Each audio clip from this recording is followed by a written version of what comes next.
কৃতদাস এবং শ্রমিকের অধিকারের ব্যাপারে তার সচেতনতা। তিনি বলেছেন, মজুরি নির্ধারণ না করে কোনো শ্রমিককে নিয়োগ করবে না।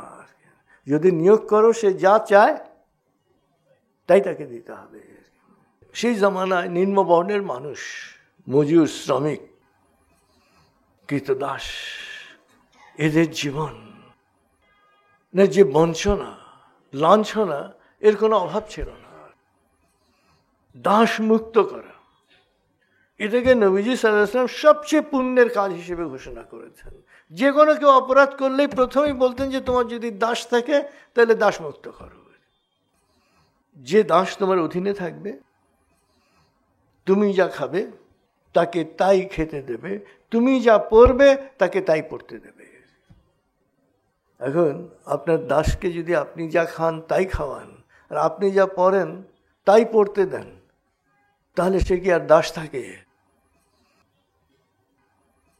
যে কারণে যখন হযরত ওমর জেরুজালেমে যাচ্ছেন, খলিফা আর দাসের পোশাক একই। দাস উটের পিঠে, খলিফা হেঁটে। দাসকেই মনে করছে খলিফা আসছে।